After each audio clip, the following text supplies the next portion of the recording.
The ultimate corporate war is now an all-out escalation.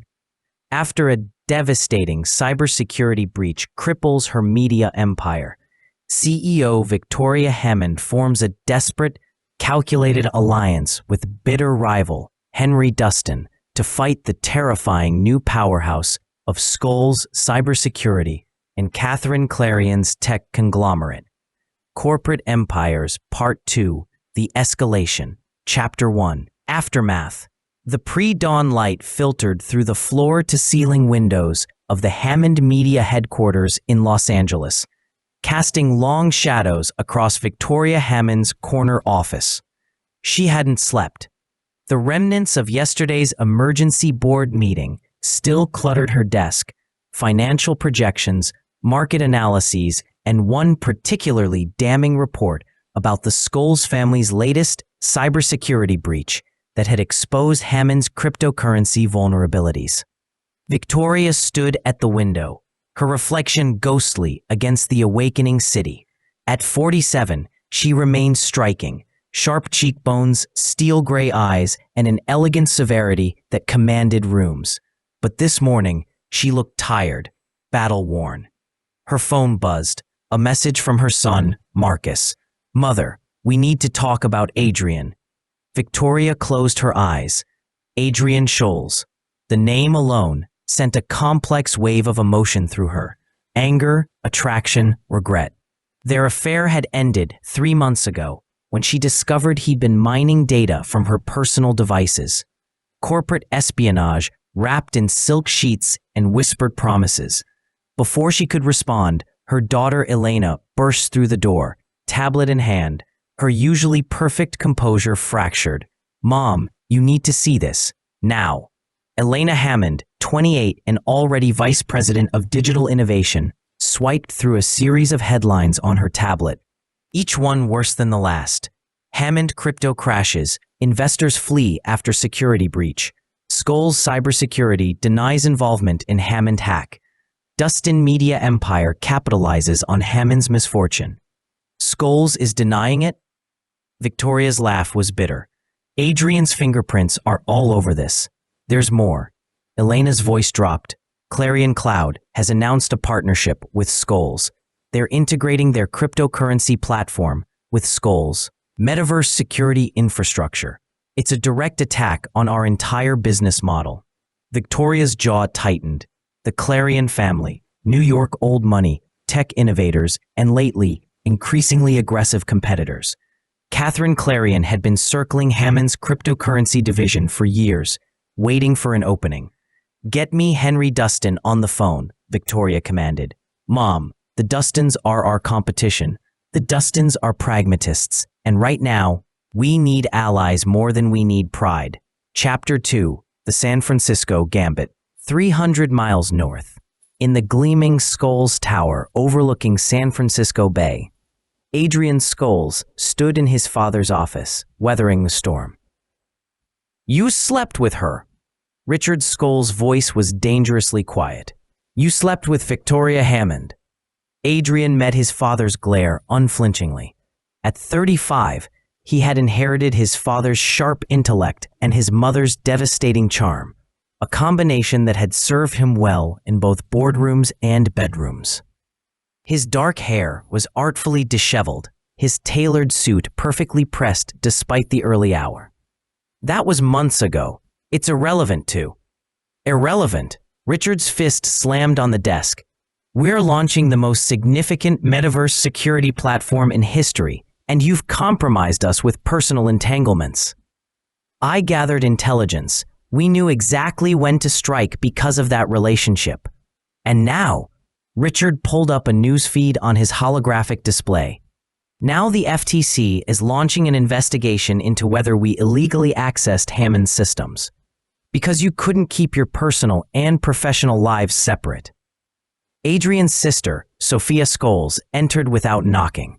At 32, she was the company's chief technology officer and the true genius behind their metaverse innovations. Where Adrian was charm and strategy, Sophia was pure brilliance, wrapped in awkward social skills and an aversion to corporate politics. The investigation won't find anything, Sophia announced, collapsing into a chair. I made sure of it. The vulnerability we exploited was public knowledge. Well, semi-public. We didn't hack them. They left the door open, and we walked through. Richard turned to his daughter. Can you prove that? Already sent the documentation to legal. But Adrian, she fixed her brother with a pointed look. Marcus Hammond is asking questions. He knows something. Adrian felt a cold finger trace his spine. Marcus Hammond, Victoria's 30-year-old son and the company's COO. They'd met twice, once at a tech conference, once at a charity gala. Both times, Marcus had sized him up with the calculating gaze of someone who knew exactly what Adrian was capable of. What kind of questions? Sophia pulled up encrypted messages on her tablet. He's been in contact with someone inside our organization, someone who's been feeding him information about our partnership with Clarion. The room went silent. Find them, Richard ordered. Find them before they expose the full scope of our agreement with the Clarions. About that agreement, Adrian interjected. Catherine Clarion wants to meet, tonight, in New York. Richard's expression darkened. Just Catherine? Her and James. The mention of James Clarion shifted something in the room's atmosphere. James Clarion, 33, heir to the Clarion Empire, and notoriously unpredictable. Brilliant with cloud architecture and cryptocurrency, destructive with personal relationships and business deals he found boring. Then we go to New York, Richard decided. All of us. Chapter 3, The Manhattan Fortress. The Dustin Building in Manhattan had stood for 70 years, a monument to media power that had weathered the transition from print to digital, from television to streaming. Now, it housed one of the most formidable media empires in the world, complemented by a shipping conglomerate that moved goods and information across every ocean. Henry Dustin sat in his office on the 45th floor, watching the morning news with the sound muted. At 52, he was the patriarch of the Dustin clan, a man who'd built his empire through calculated risks and an almost preternatural ability to predict market movements. His daughter, Miranda Dustin, paced behind him, her heels clicking against the marble floor.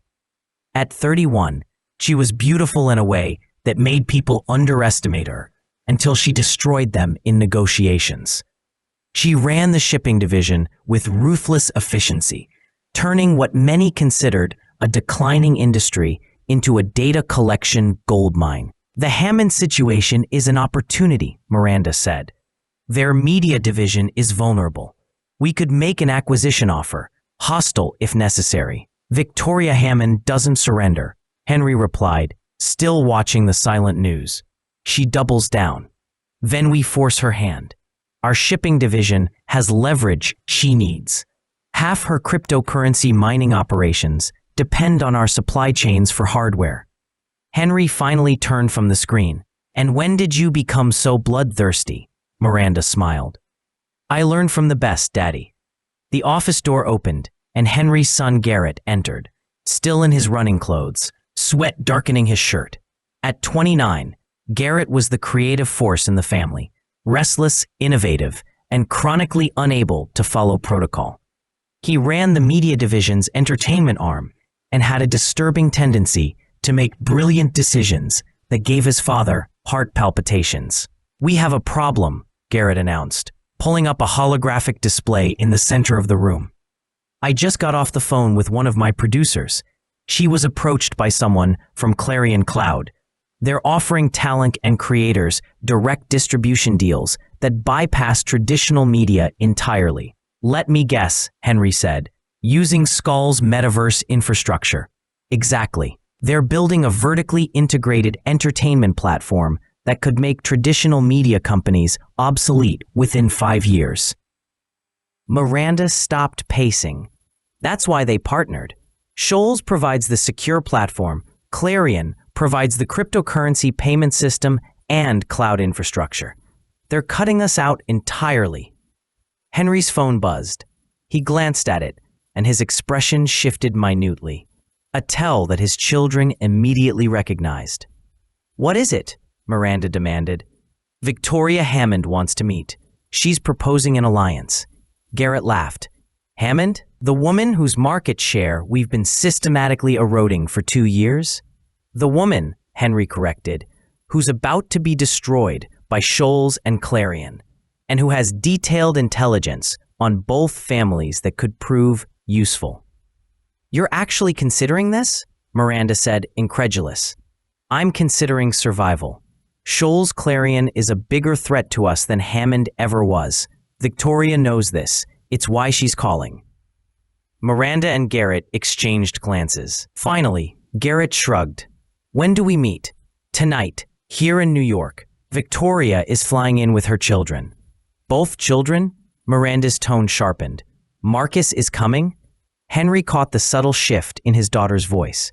"You know Marcus Hammond?" "We've met, briefly." Miranda's expression was carefully neutral. "He's capable." Garrett grinned. "Miranda has a crush on the competition. This keeps getting better." "I don't," Miranda started, but her father cut her off with a raised hand. "Focus. We have 8 hours to prepare for this meeting. I want everything we have on the Schols-Clarion partnership. Every detail, every vulnerability. If we're going into business with Hammond, I want to know exactly what we're up against." Chapter 4. The Clarion Conspiracy. Across town, in the Clarion Tower that dominated the Manhattan skyline, Catherine Clarion reviewed her empire's latest conquests with satisfaction. At 49, Catherine was a legend in the tech world, a visionary who'd transformed her family's old money fortune into a cutting-edge technology conglomerate. Her cloud computing division served half the Fortune 500. Her cryptocurrency platform rivaled Bitcoin in market capitalization. And now, with Schols as a partner, she was positioned to dominate the Metaverse economy. Her son James entered the executive suite, bringing with him the barely controlled chaos that seemed to follow him everywhere. His tie was loosened, his dark hair disheveled, his gray eyes bright with either genius or mania. Catherine could never quite tell. "The Schols family is flying in," James announced, collapsing onto the leather sofa. "All 3 of them. This must be serious." "Their FTC problem is serious," Catherine replied. "The investigation could derail our partnership before it begins, only if they find something. Sophia Schols is too smart to leave tracks." "Sophia Schols is brilliant with technology, but her brother," Catherine's lip curled. "Adrian is a liability. His affair with Victoria Hammond was reckless." James laughed. "That bothers you? Mother, we've built our entire strategy on exploiting other people's weaknesses. Adrian found Victoria's weakness and used it.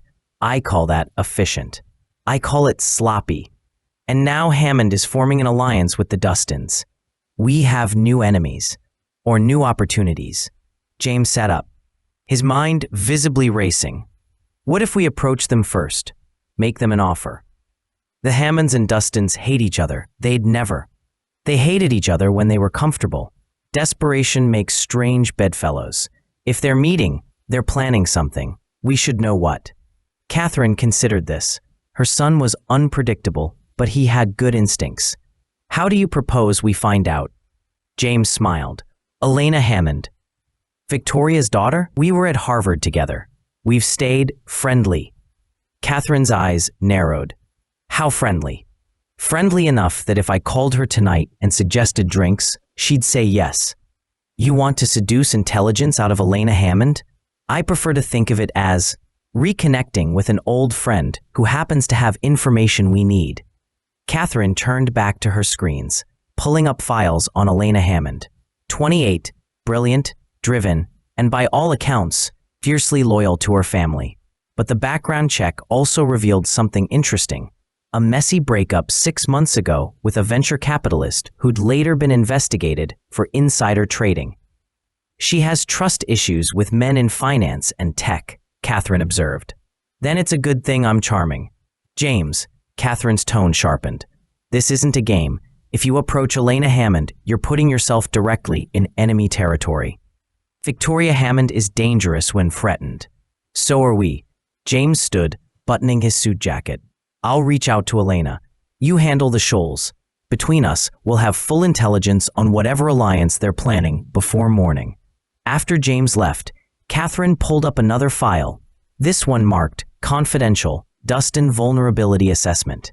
Her head of security, David Chen, had compiled it over 6 months of careful surveillance. It detailed everything. Miranda Dustin's secret gambling problem that she'd hidden from her family.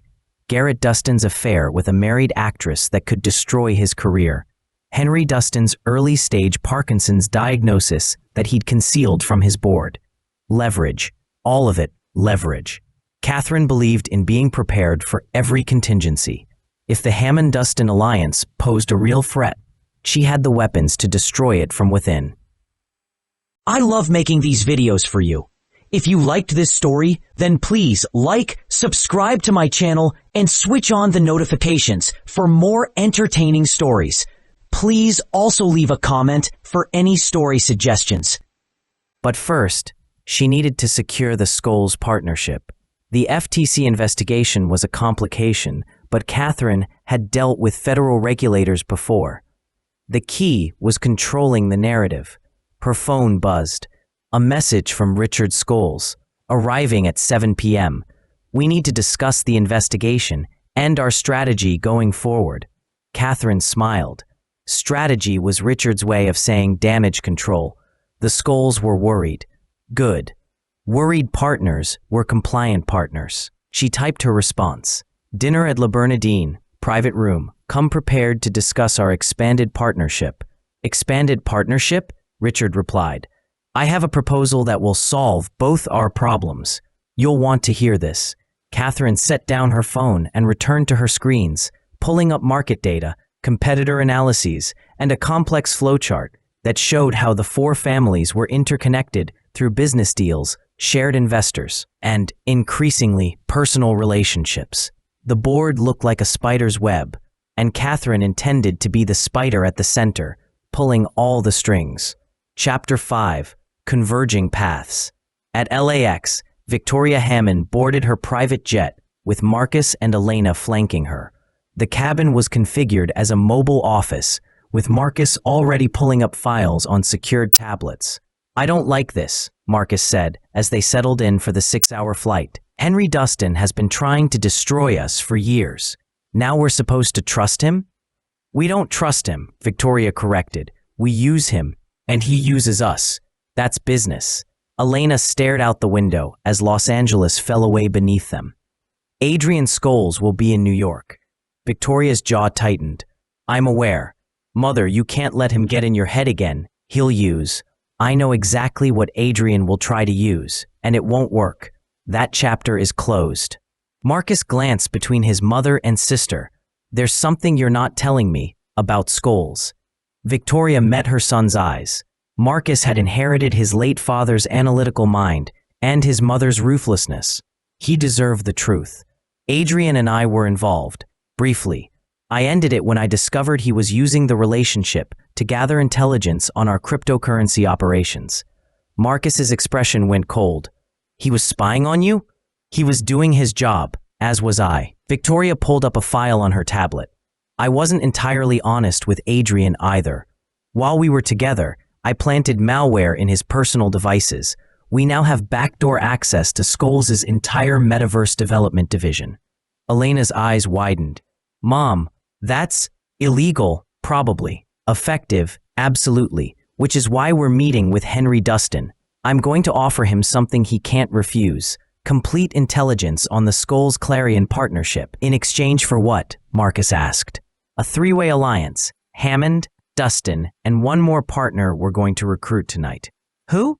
Victoria smiled. You'll see. In San Francisco, the Schols family boarded their own jet. The cabin was noticeably tenser. Richard sat in stony silence, reviewing legal documents. Sophia was immersed in her laptop, fingers flying across the keyboard as she triple-checked their security protocols. Adrian stared at his phone, reading and rereading the background file he'd compiled on Catherine Clarion. She's going to ask for more, Adrian finally said. More access to our Metaverse platform. More integration with her cryptocurrency system. She's going to use the FTC investigation as leverage to renegotiate our entire partnership. Let her ask, Richard replied without looking up. We have leverage of our own, such as, Richard finally met his son's eyes. James Clarion has been embezzling from his own company. Small amounts, carefully hidden, but traceable if you know where to look. Sophia's typing stopped. How do you know this? I hired a forensic accountant 6 months ago. Insurance in case the Clarions ever became a problem. That's blackmail material, Adrian said slowly. That's negotiation material. There's a difference. The plane's engines roared to life. As they began taxiing, Sophia spoke up, her voice quiet. I found our leak. The person feeding information to Marcus Hammond. Both men turned to her. It's David Chen. Richard's face went white. Catherine Clarion's head of security? He's been in contact with Marcus Hammond for 3 months, feeding him selective intelligence about our partnership with Clarion. Not enough to expose us, but enough to make Hammond nervous, which suggests Catherine orchestrated this, Adrian finished. She wanted Hammond to feel threatened, to make a desperate move, like forming an alliance with the Dustins, Richard added. Catherine didn't just anticipate the Hammond-Dustin partnership. She engineered it. Why? Sophia asked. Why would she want her competitors to join forces? Adrian's mind raced through the possibilities, and suddenly it clicked. Because she wants to acquire them, both of them. She's been manipulating us into a corporate war with Hammond and Dustin so that when the dust settles, we're all vulnerable, damaged, desperate. And then she swoops in with acquisition offers we can't refuse. Richard finished grimly. We're not her partners. We're her targets. The plane lifted off, climbing into the morning sky. Below them, San Francisco glittered in the sunlight, oblivious to the corporate warfare being waged in its towers. We need to warn Hammond, Sophia said. Richard shook his head. Hammond won't believe us. We're the enemy. But perhaps, he pulled out his phone, composing a message carefully. Perhaps we can arrange for her to discover the truth herself. Chapter 6. The Manhattan Meeting. Le Bernardin's private dining room was one of the most exclusive spaces in Manhattan, a place where billionaires and power brokers made deals that shaped the world. Tonight, it hosted a meeting that would determine the future of 4 corporate empires. Catherine Clarion arrived first, accompanied by James. She'd chosen her outfit carefully, a midnight blue suit that suggested power without aggression, elegant without ostentation. James, predictably, wore a suit that looked expensive but rumpled, his tie slightly askew. Remember, Catherine murmured as they were led to the private room, Richard Schols is proud. If we want to renegotiate, we need to make him think it was his idea. And Adrian is easier. He thinks with his ego. Flatter him, and he'll give us anything we want. The Schols family arrived 10 minutes later. Richard looked haggard, his usual composure fractured. Sophia seemed nervous, her eyes darting around the room, as if looking for surveillance devices. Adrian, however, was all polished charm, greeting Catherine with a warm handshake and James with a casual nod. Shall we begin? Catherine suggested once they were seated. Before we do, Richard interrupted. I'd like to address the situation with David Chen. Catherine's expression didn't change, but James straightened slightly in his seat. I'm not sure what you mean, Catherine replied smoothly. Your head of security has been in contact with Marcus Hammond for 3 months, feeding him selective intelligence about our partnership. The room went silent. That's quite an accusation, Catherine said finally. It's also quite true. Sophia pulled out her tablet, displaying encrypted message logs. I've documented every communication, dates, times, content. Chen has been working both sides. Catherine's mind raced. David Chen was one of her most trusted people. If he'd been compromised, this is the first I'm hearing of this, she said, and to her surprise, she realized it was true. James, did you know about this?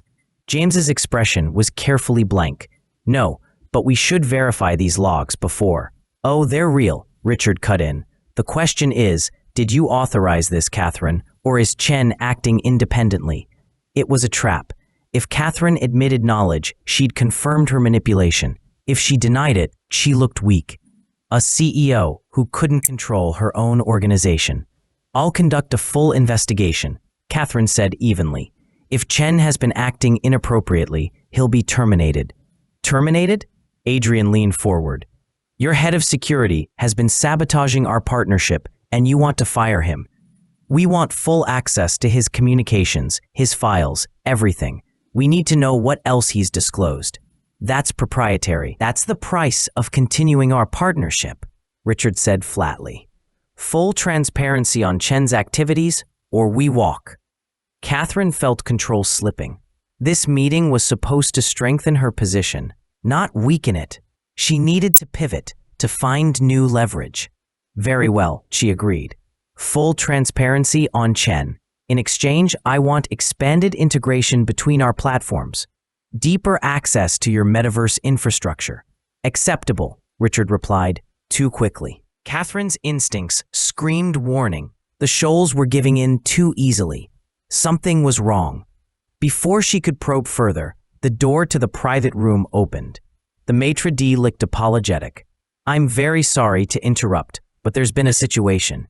The NYPD needs to speak with. He was gently moved aside by a woman in an FBI windbreaker. Catherine Clarion. Richard Schols? I'm Special Agent Maria Torres, FBI Cybercrimes Division. I need you both to come with me. Across town, in a private conference room at the Dustin building, Victoria Hammond sat across from Henry Dustin, with their children flanking them like pieces on a chessboard. Let me see if I understand, Henry said slowly. You're offering me complete intelligence on the Schols-Clarion partnership, including backdoor access to their systems. In exchange, you want a formal alliance, combined resources, shared technology, coordinated market strategy. That's correct. Victoria confirmed. And you think I should trust you? Why exactly? You've been trying to crush my media division for 5 years. Because Schols and Clarion are about to crush us both. Together, we might survive. Separately, we're dead within 18 months. Miranda spoke up from her position beside her father. You have proof of this threat? Elena pulled up a holographic display showing market projections, merger scenarios, and a detailed analysis of the Schols-Clarion platform. They're building a closed ecosystem. Content creation, distribution, payment, and security, all vertically integrated. Traditional media companies like ours become obsolete. Your shipping division survives, but severely diminished. So you need us more than we need you, Garrett observed. Probably, Marcus admitted. But we have something you don't. Intelligence. My mother spent 3 months gathering data from inside the Schols organization. We know their weaknesses, their plans, their fears. That information is worth more than market share. Henry studied Marcus with interest. Victoria's son had his mother's steel, but more pragmatism, less ego. In another situation, Henry could see recruiting him. Miranda was also studying Marcus, though her interest seemed more personal than professional.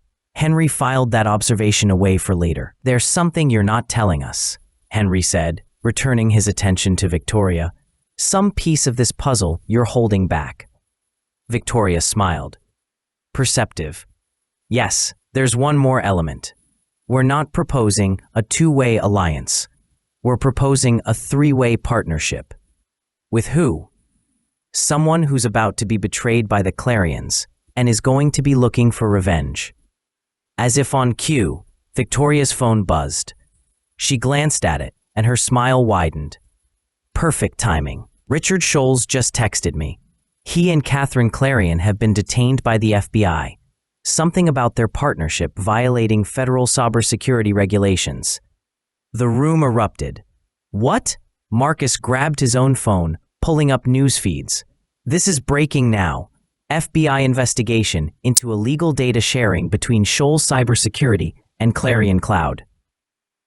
Who tipped off the FBI? Garrett demanded.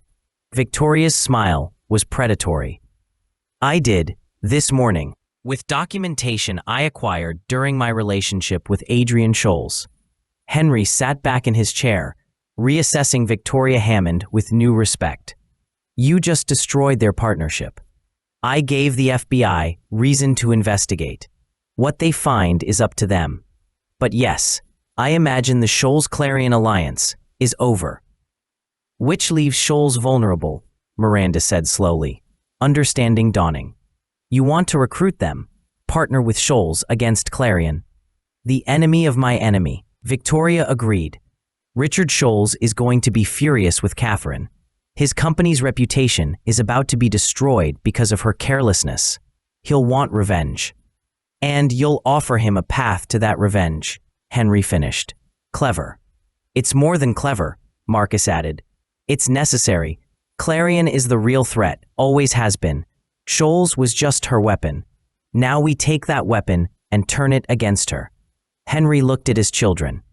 Miranda nodded slowly. Garrett shrugged, which Henry had learned to interpret as agreement. All right, Henry said finally. We have a deal, but I want everything you have on Schols. Complete transparency. Agreed. Victoria extended her hand. Welcome to the alliance. As they shook hands, sealing the partnership, none of them noticed Elena slip out of the conference room, her phone pressed to her ear. James, it's me. We need to talk. My family just made a deal with the Dustins, and you're not going to like what they're planning. Chapter 7. The FBI Interrogation. The FBI field office in Manhattan was designed to be deliberately uncomfortable. Fluorescent lighting, hard chairs, and an atmosphere of bureaucratic menace. Catherine Clarion sat in interview room 3 with her attorney, projecting calm authority despite the circumstances.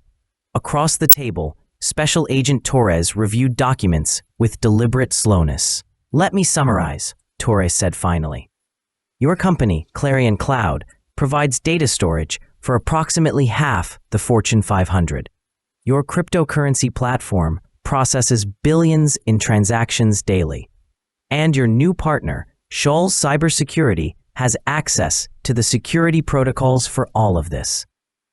That's an oversimplification, Catherine's attorney interjected, but broadly accurate. What's concerning us, Torres continued, is that this partnership appears to violate several federal data protection regulations. By integrating your systems, you've created a single point of failure that could compromise national security. That's absurd, Catherine said. Our security measures are apparently insufficient since someone was able to extract and leak detailed documentation about your partnership to our office this morning. Catherine felt ice form in her stomach. Someone leaked our internal documents? Anonymously, but the data is authentic. We've verified it, which raises questions about your vetting process, Miss Clarion. In interview room 4, Richard Schols faced similar questioning, but his attorney was more aggressive. My client has committed no crime, the attorney stated flatly. Schols Cybersecurity operates within all federal guidelines. If there are concerns about our partnership with Clarion, we're happy to address them. But detaining my client without charges is... We haven't detained anyone, Torres's partner, Agent Williams, corrected. Mr. Schols came voluntarily to answer questions.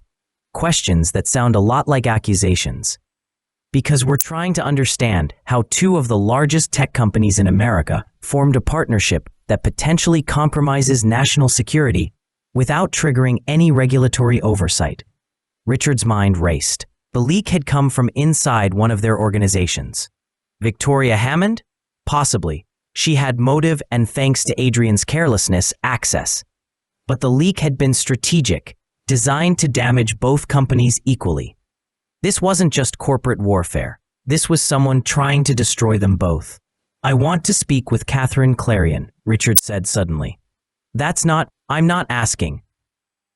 I'm invoking my right to consult with my business partner about matters directly related to this investigation. Either facilitate that conversation, or we stop cooperating entirely. Agent Williams and Torres exchanged glances. Finally, Torres nodded. 10 minutes, supervised. They were brought to a conference room, attorneys present, FBI agents watching from the corners. Catherine and Richard sat across from each other, both recognizing the gravity of their situation. This was Victoria Hammond, Catherine said without preamble. Possibly, but she didn't work alone. The leak was too sophisticated, too well-timed. Someone inside one of our organizations helped her. David Chen, Catherine said bitterly. Your daughter discovered he was communicating with Marcus Hammond, which means Hammond had inside access to our partnership. They've been planning this for months. Catherine leaned forward. We need to contain this. As the FBI investigation continues, our stock prices will crater. Our partnership will be destroyed before it begins. Our partnership is already destroyed, Richard said flatly.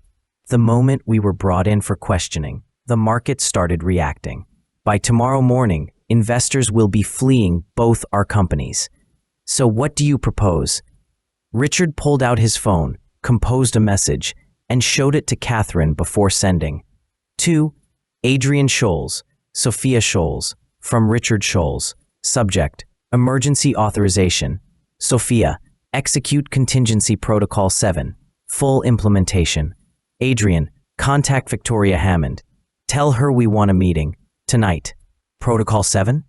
Catherine asked. Full system separation. Sophia will sever all connections between our platforms. Within 6 hours, there will be no evidence of integration. At least nothing the FBI can find. That will take months to rebuild. Better than federal prosecution. And Hammond, why meet with our enemy? Richard's smile was cold. Because I suspect she's about to discover that making deals with the FBI to destroy her competitors has consequences she didn't anticipate. Chapter 8. The Double Cross. Elena Hammond sat in a coffee shop in the West Village, hands wrapped around a cup she hadn't drunk from, waiting. James Clarion arrived 15 minutes late, looking disheveled and stressed. He collapsed into the chair across from her.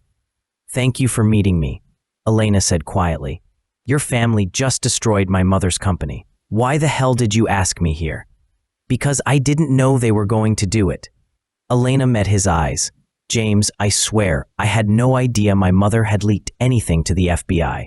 I thought we were just forming an alliance with the Dustins. Just an alliance?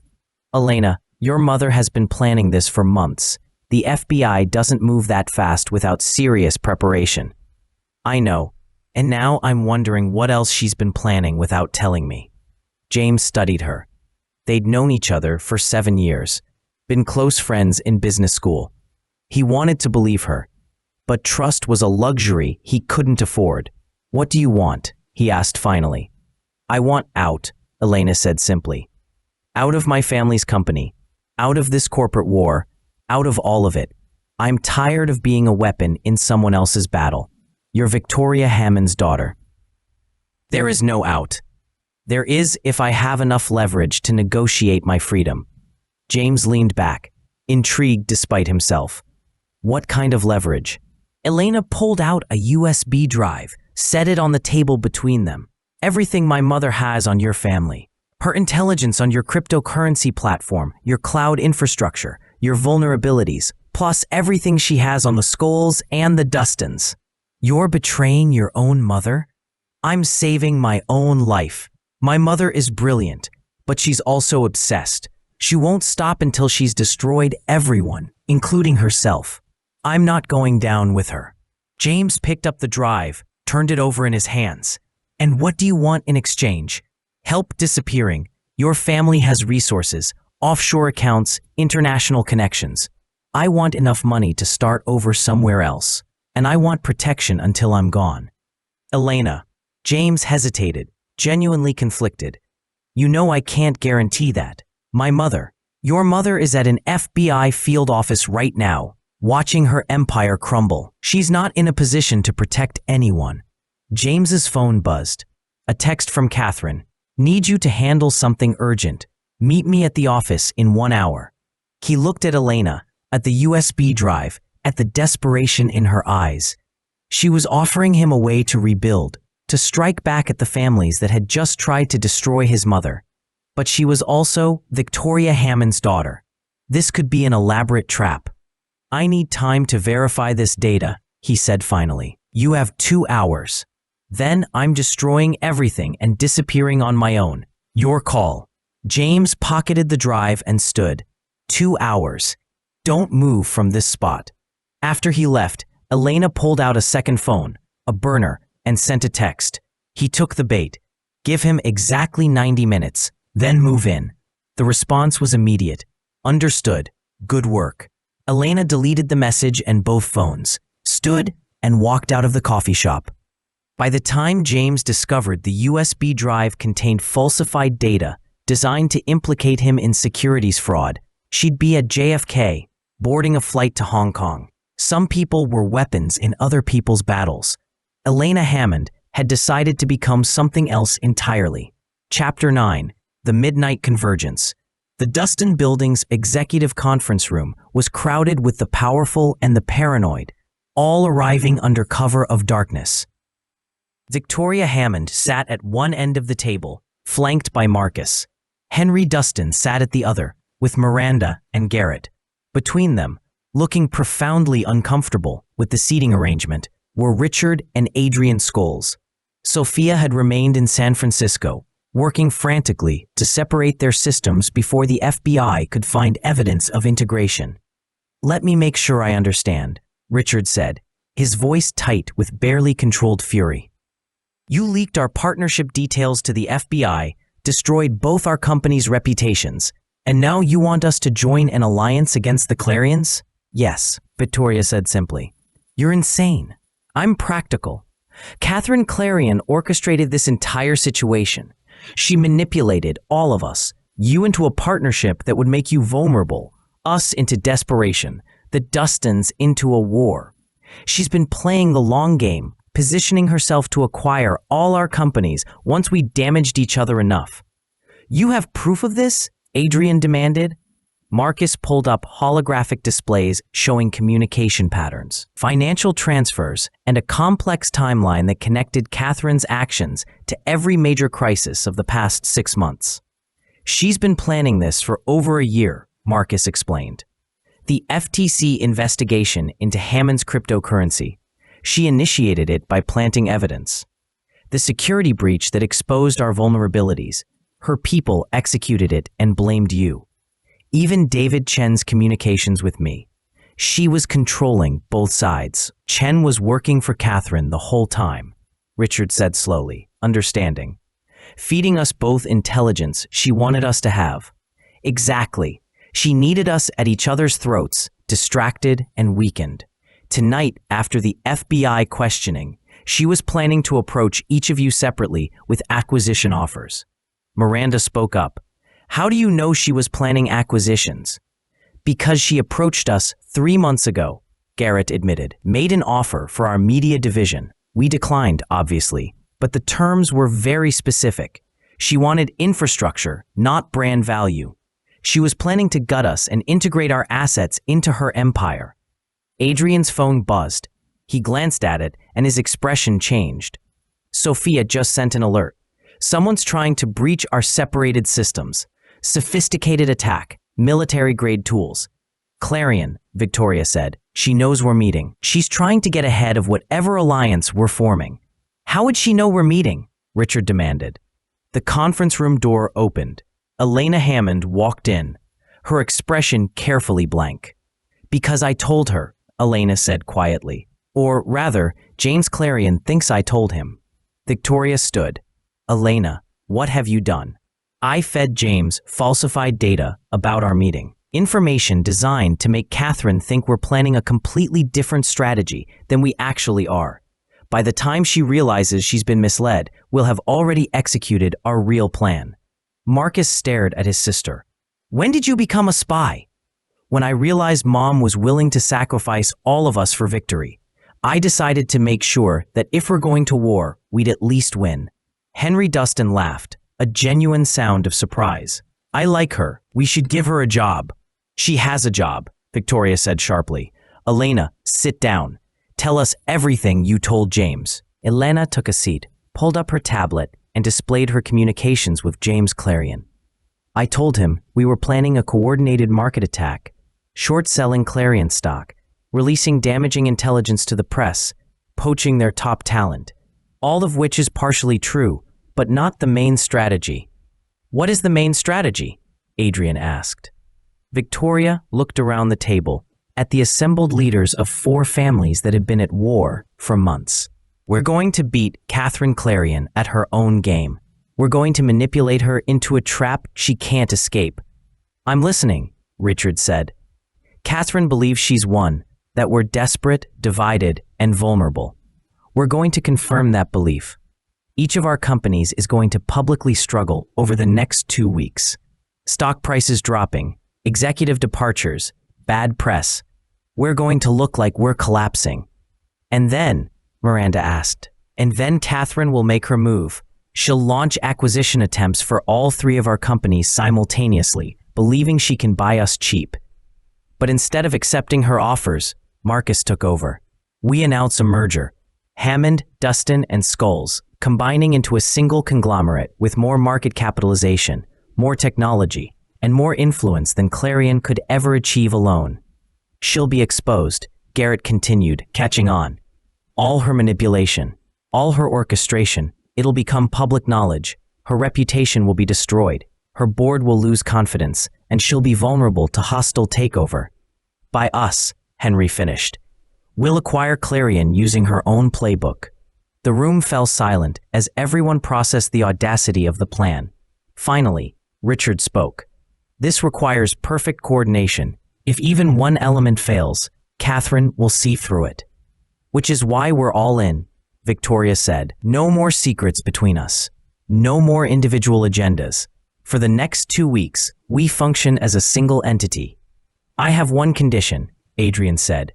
When this is over, I want a personal meeting with Catherine Clarion. Before the board removes her, before the takeover completes, I want her to know exactly how she was beaten. Victoria's smile was dangerous.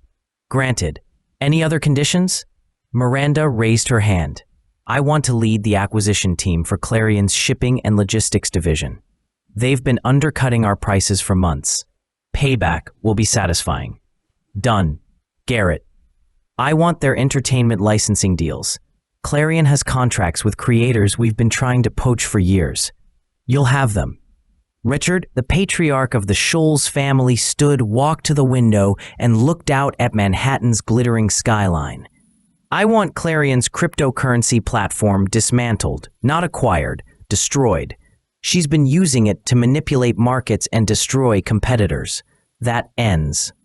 Agreed, Victoria said. Anyone else? Marcus cleared his throat. I have a concern. What about James Clarion? He's unpredictable, but he's not stupid. If Elena's been feeding him false information, he'll eventually realize it and warn his mother.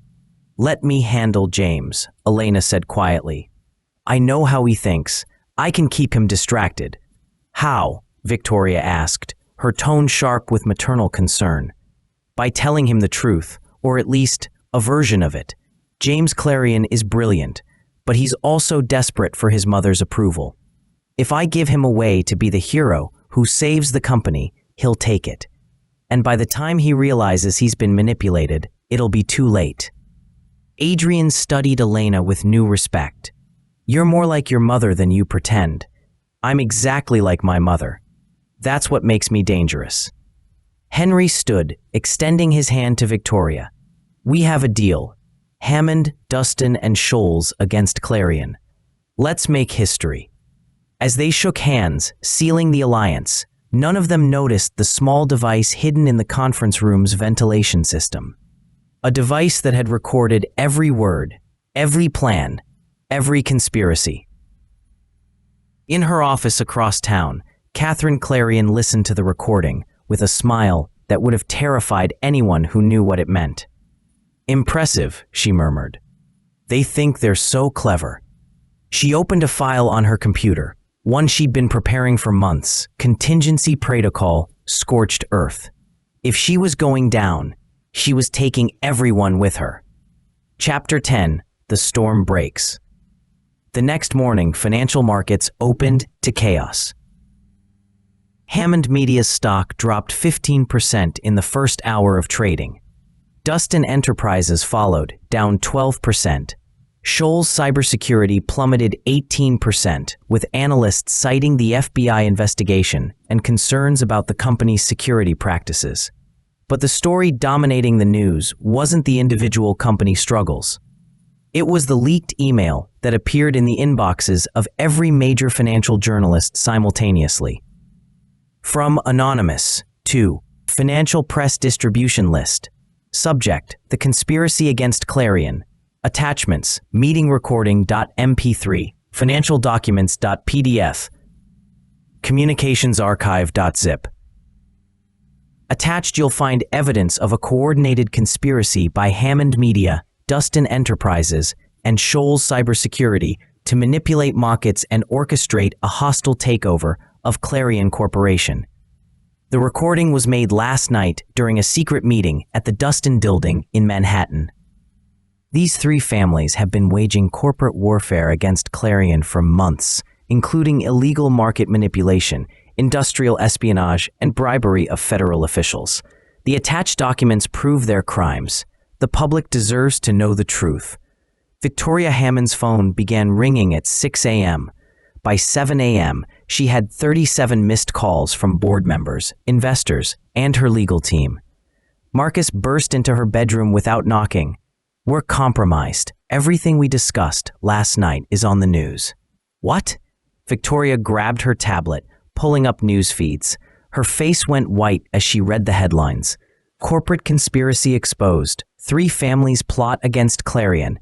FBI expands investigation to include Hammond, Dustin, and Schols. Audio recording reveals illegal market manipulation scheme. "This is impossible," Victoria whispered. "We checked the room for surveillance. We used jamming equipment. There's no way." "Catherine planted the device weeks ago," Marcus said grimly. "She knew we'd meet eventually. She's been 3 steps ahead the entire time." Victoria's phone rang again. Henry Dustin. "I assume you've seen the news," Henry said without preamble. "We need to meet. Now." "Already arranged. My building, 1 hour. And Victoria, bring your best lawyers. We're going to need them." At FBI headquarters in Manhattan, Special Agent Torres convened an emergency meeting with her team. "I want to know if this recording is authentic," she demanded, playing the audio file that had been leaked to the press. A tech specialist listened, ran analysis, and nodded. Voice patterns match known recordings of Victoria Hammond, Henry Dustin, and Richard Schols. Environmental audio suggests a conference room setting. No obvious signs of manipulation. So we have evidence of a criminal conspiracy. Possibly, but Agent Torres, there's something odd about the leak itself. The email routing is extremely sophisticated, almost too sophisticated. What do you mean? The anonymous sender used routing protocols typically associated with state-level cyber warfare. This isn't some corporate whistleblower with a conscience. This is someone with significant resources and expertise. Torres pulled up Catherine Clarion's file. Could Clarion have the capability to execute this kind of operation? Definitely. Her company has ex-NSA talent on staff. But if she leaked this, she's essentially confessing to illegal surveillance. Why would she implicate herself? Because she's already won, Torres realized. The recording proves the conspiracy, but it also destroys all 3 families. Clarion survives because she wasn't part of the meeting. She positioned herself as the victim, not the perpetrator. So what do? Torres made a decision. We investigate everyone. Hammond, Dustin, Schols, and Clarion. Someone's been manipulating the system, and I want to know who. At the Clarion Tower, Catherine addressed an emergency board meeting. "Ladies and gentlemen, as you're aware, our competitors have been exposed attempting to orchestrate a conspiracy against this company. While we are grateful that the truth has come to light, we must also address the market implications of this scandal." A board member raised his hand. "Catherine, there are questions about how this recording was obtained. If Clarion was involved in illegal surveillance, we were not," Catherine said firmly. "The recording was provided to us by a concerned employee who discovered the device in the Dustin Building. We immediately reported it to authorities and the press, as was our legal obligation. It was a lie, but a convenient one." The board member who'd planted the device weeks ago sat at the table, his expression carefully supportive. However, Catherine continued, this scandal has created an opportunity. Hammond, Dustin, and Schols are all vulnerable. I'm proposing emergency acquisition attempts for all three companies. We'll position it as a rescue operation, saving these firms from their own criminal leadership. The optics of that could be problematic. Another board member cautioned. The optics of us not acting would be worse. Our stock is up 8% this morning while our competitors crater. The market is telling us to move. I'm asking for board authorization to proceed with 3 simultaneous acquisition attempts. A vote was called. The motion passed 8-2. Catherine smiled. Excellent. Let's begin. Chapter 11, The Counterattack. In the conference room at the Dustin building, the atmosphere was explosive. We're ruined, Garrett said flatly.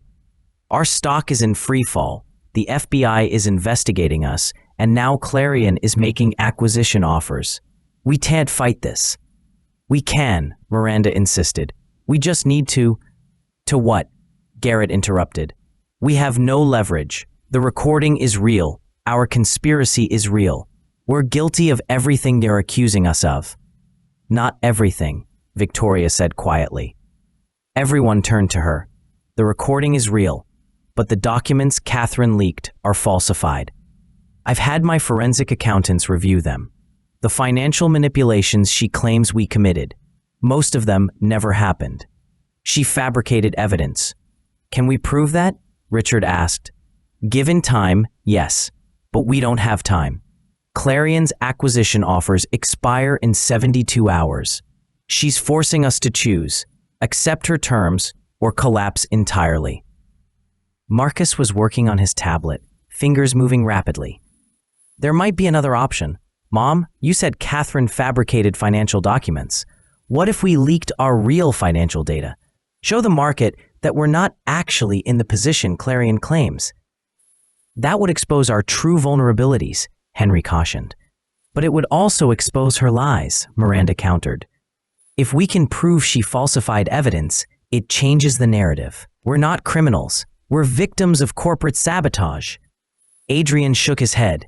It's not enough. Even if we expose some of her lies, the recording is still damning. We need something bigger. We need to know her endgame, Elena said. She'd been silent until now, sitting in the corner, thinking. Catherine didn't go to all this trouble just to acquire our companies. There's something else she wants. What could be bigger than controlling 4 of the largest tech conglomerates in America? Garrett asked. Elena pulled up a holographic display showing a complex network of financial connections. What if the acquisitions are just phase 1? What if Catherine is planning to merge all 4 companies into a single entity so large it would essentially control American tech infrastructure? That would never get regulatory approval, Henry objected. It would if she had political support. And look at this. Elena highlighted a series of campaign contributions, lobbying expenses, and political connections. Catherine has been cultivating relationships with key senators and federal regulators for years. She has the political capital to push through a mega merger. Victoria stood, pacing. So we expose that. We show that Catherine's been planning a monopoly that would violate antitrust regulations. And we look like we're deflecting, Richard said, accusing her of future crimes to distract from our actual crimes. The public won't buy it. The room fell into frustrated silence. Finally, Sophia's voice came through the conference room speakers. She'd been listening remotely from San Francisco. What if we don't expose Catherine's plans? Sophia said. What if we steal them? Explain, Richard demanded. Catherine's been planning this for over a year. She has contingencies, backup plans, political connections. She's built an entire infrastructure around this operation. What if we take that infrastructure and use it ourselves? You want to execute Catherine's own plan? Victoria asked, incredulous. I want to modify it. We merge our 3 companies exactly as Catherine planned, but without her. We create the mega conglomerate she wanted, but we control it. Then we use the political relationships she built to get regulatory approval. That's… Marcus trailed off, thinking. That's actually brilliant. Catherine's entire strategy depends on us being divided and vulnerable. If we merge first, we're no longer takeover targets. But we'd still be under investigation, Henry pointed out. The FBI doesn't go away just because we merge. The FBI is investigating corporate conspiracy and market manipulation, Elena said slowly. But what if we cooperate fully? What if we give them everything, including evidence that Catherine orchestrated the entire situation to force us into illegal actions? We'd be confessing to crimes, Garrett objected. We'd be confessing to reactive crimes, actions we took because we were under attack. If we can prove Catherine manipulated us into that position, it becomes a defense, not an admission of guilt. Victoria and Henry locked eyes across the table. Years of rivalry, competition, and mistrust hung between them, but also a grudging recognition of mutual respect. We'd have to trust each other completely, Henry said. Yes, Victoria agreed. Our families would be permanently intertwined. No going back. No going back, Victoria confirmed. Henry extended his hand. Then let's do it. Let's build an empire. As they shook hands for the second time in 12 hours, this time with full understanding of what they were committing to, Adrian's phone buzzed with an urgent alert. We have a problem, he announced. Catherine just released another recording. This one is from our conversation right now. She's been listening to everything we've said. The room exploded into chaos as everyone checked for surveillance devices, security protocols, and possible breaches. But Elena remained calm, a small smile playing at her lips. Good, she said quietly. Everyone stopped. Elena, what did you do? Victoria demanded. I fed James Clarion the location of this room 3 hours ago, and I told him we'd be discussing our real strategy. He told his mother, and she planted her best surveillance equipment. Why would you do that? Marcus asked, stunned. Because everything we just discussed was theater. The real plan is different. And now Catherine thinks she knows what we're planning, when actually we're planning something else entirely, Victoria finished, understanding dawning. Elena, you devious genius. I learned from the best, mother. Richard stood. All right, I'll bite. What's the real plan? Elena pulled up a new holographic display, this one showing a completely different strategy. We're not merging our companies. We're not fighting Clarion's acquisition attempts. We're accepting them. What? Multiple voices shouted simultaneously. We're accepting her offers. All of them. Hammond sells to Clarion. Dustin sells to Clarion. Schols sells to Clarion. That's surrender, Garrett protested. That's a Trojan horse, Elena corrected. Catherine wants our companies? We'll give them to her. But in the process of acquisition, she'll have to integrate our systems, our staff, our operations. And when she does, Sophia's voice came through the speakers, excited. When she does, we'll already have compromised every system we're selling her. She won't be acquiring companies. She'll be acquiring poison pills. Exactly, Elena confirmed. Within 6 months of acquisition, Clarion will be bleeding money, losing talent, and facing technical problems that can't be fixed. Her board will lose confidence. Her stock will crash. And when it does, we buy her company at a discount, Victoria finished. We lose the battles but win the war. Henry was shaking his head in disbelief. This is the most elaborate corporate sabotage I've ever heard of. It could also constitute massive fraud. Only if we're selling her companies we know are worthless. Elena said, but our companies aren't worthless. They're just rigged to fail under Clarion's management. It's not fraud. It's incompatibility. Marcus was already running calculations on his tablet. If we time this right, we could execute the whole operation within 8 months. Sell high, let Clarion struggle, buy back low. We'd emerge with Clarion's assets plus our original companies. There's significant risk, Richard warned. If Catherine discovers what we're doing, she won't, Elena interrupted. Because she thinks she's already won. She thinks she outsmarted us. Pride is her weakness. Victoria studied her daughter with new eyes. Elena had always been brilliant, but this was something else. This was strategic thinking at a level Victoria had rarely encountered. "All right," Victoria said finally. "We do it Elena's way, but this stays between us. No board members, no executives, no one outside this room. We tell our companies we're surrendering, and we make it convincing." "What about James?" Adrian asked. "He's been Elena's source of information into Clarion. If we cut him off now, Catherine might get suspicious." "James stays active," Elena confirmed.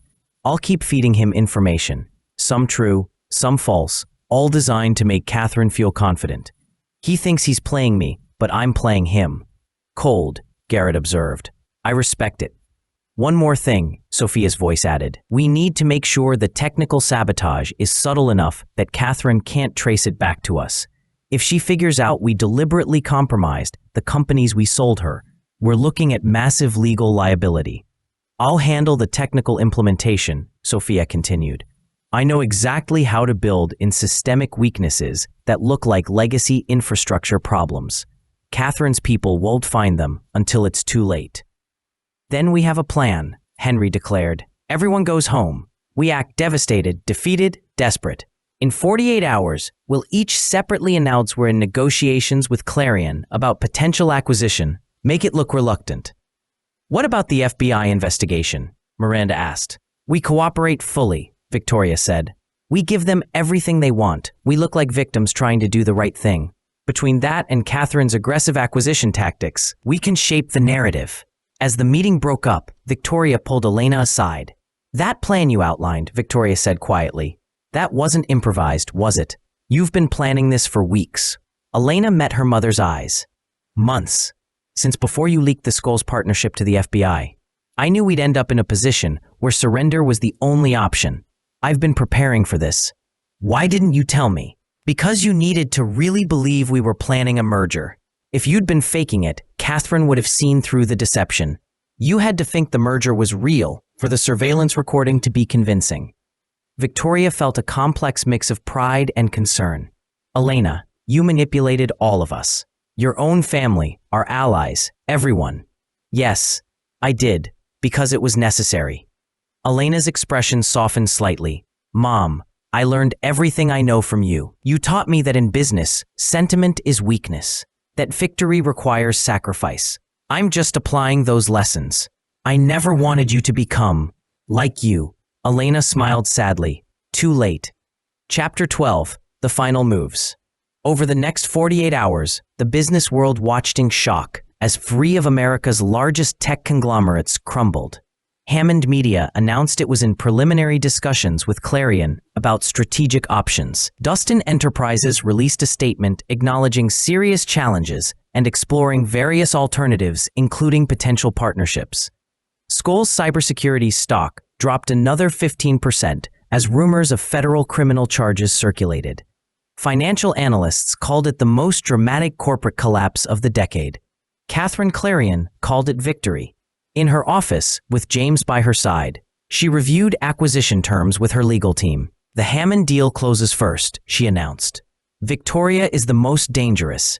I want her neutralized immediately." "The Dustins are asking for a higher price," one of her lawyers noted. "Give it to them. I'm not interested in bargaining. I want all three companies under Clarion control within 30 days. "Mother," James said carefully, "this feels too easy. Victoria Hammond doesn't surrender." Victoria Hammond just had her entire conspiracy exposed on international news. She doesn't have a choice. "But what if this is a trap? What if?" "James," Catherine's voice went cold. "I have been planning this for 2 years. I have accounted for every contingency, every possible response. They have lost. Accept it." James subsided, but doubt gnawed at him. His conversations with Elena over the past days had been strange. She seemed too calm, too accepting of her family's defeat, almost like she'd expected it. His phone buzzed, a text from Elena. "Need to see you. Urgent. Our usual place." He glanced at his mother, who was absorbed in legal documents. "I need to step out. Source meeting." Catherine waved him away absently. James met Elena at the same West Village coffee shop where this had all started. She looked exhausted, dark circles under her eyes, her usually perfect appearance disheveled. Thank you for coming, she said as he sat down. Elena, what's going on?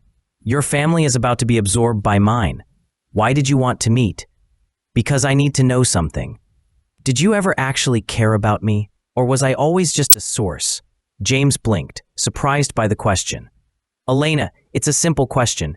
In business school, were we friends, or was I just useful? We were friends, our friends. This business situation doesn't change that. Elena laughed bitterly. Everything is business, James. You taught me that. Your mother taught me that. My mother taught me that. We're all just pieces on a board, being moved by people who think they're smarter than everyone else. You're talking like you've given up. Maybe I have. Maybe I'm tired of being a Hammond, tired of corporate wars, tired of all of it. She met his eyes. Or maybe I'm exactly where I planned to be. James's blood went cold. What? Your mother thinks she's won, but she hasn't. She's acquired exactly what I wanted her to acquire. Elena, what did you do? I sold her companies that are rigged to fail. I convinced my mother, the Dustins, and the Schols to go along with a plan so crazy they didn't even realize it was my plan. I've been orchestrating this entire situation for months. That's corporate fraud. Elena, if what you're describing is true, you could go to prison. Only if someone can prove I deliberately sabotaged the companies before sale, which they can't because I was very careful. Elena leaned forward. Your mother wanted to destroy my family. Instead, I'm going to destroy hers, and you're going to help me. I'm not, you will, because I have recordings of every conversation we've had, every piece of intelligence you gathered from me, every plan you reported to your mother. If those recordings become public, you're complicit in industrial espionage. James felt the trap close around him. You recorded me? I recorded everything. Just like your mother, I learned from the best. So what do you want? I want you to delay the acquisitions. Just by a week. Tell your mother there are regulatory concerns, technical issues, anything. Give me 7 days. Why? Because in 7 days, the FBI is going to discover evidence that your mother has been systematically bribing federal officials to ignore regulatory violations. Evidence I've been compiling for 6 months. When that comes out, Clarion's stock will crater. And when it does, my family, along with the Dustins and Schols, will make a counter-offer to acquire Clarion. James sat back, stunned. You've been planning this from the beginning. From before the beginning. I knew my mother and the other families would never cooperate unless they were desperate. So I made them desperate. I orchestrated the situation that forced them into alliance. And I manipulated your mother into overplaying her hand. Elena. James struggled to process what he was hearing. You're describing a conspiracy that spans months, involves dozens of people, and requires precise timing. How could you possibly coordinate all of that? Elena smiled, and for the first time, James saw the cold calculation in her eyes that he'd only ever seen in his mother's. Because I'm Victoria Hammond's daughter, and I'm better at this game than she ever was. James pulled out his phone, considering his options. He could call his mother right now, expose Elena's plan, save the Clarion Empire, or, what's in it for me, he asked quietly. If I help you, what do I get? 20% of Clarion after acquisition, a seat on the board, and protection when the FBI investigation into your mother becomes public. You're offering to make me betray my own mother. I'm offering to save you from going down with her. Your mother has committed actual crimes, James. Bribery, illegal surveillance, market manipulation. She's going to prison whether you help me or not. I'm giving you a chance to survive. James looked at Elena, really looked at her. She wasn't the friend from business school anymore. She was something else, something harder, sharper, more dangerous. 7 days, he said finally. I'll give you 7 days. After that, I'm out. Whatever happens, happens. That's all I need. Epilogue, the new order. 6 days later, the financial world exploded with breaking news. FBI arrests Catherine Clarion on federal bribery charges. Clarion Corporation's stock in freefall. Hammond-Dustin Schols alliance announces joint acquisition offer for Clarion. In the Dustin building, Victoria Hammond, Henry Dustin, and Richard Schols stood together, watching the news with satisfaction. Elena actually pulled it off, Marcus said, awe in his voice. She's more than pulled it off, Miranda corrected. She's created a new empire, with us at the top and Clarion absorbed as a subsidiary. The conference room door opened, and Elena walked in, tablet in hand. The acquisition is proceeding smoothly, she reported. Clarion's board is desperate. They'll accept our terms. Victoria embraced her daughter. You did it. We did it, Elena corrected. This was always a team effort. What about James? Adrian asked. He helped you. What happens to him? James gets his 20%, as promised, and a position in the new company. He earned it. Garrett pulled up financial projections. If everything goes according to plan, we'll have completed the acquisition within 30 days. Hammond Dustin Schols Clarion, the largest tech conglomerate in American history. And the FBI investigation? Richard asked. Dropped, Elena replied. Turns out the evidence of our conspiracy was obtained through illegal surveillance by Catherine Clarion. The entire case is tainted. We're clear. Henry raised a glass of scotch. To Elena Hammond, the most terrifying young woman in corporate America. To Elena. The room echoed. As they celebrated, Elena looked out at the Manhattan skyline. 4 families had gone to war.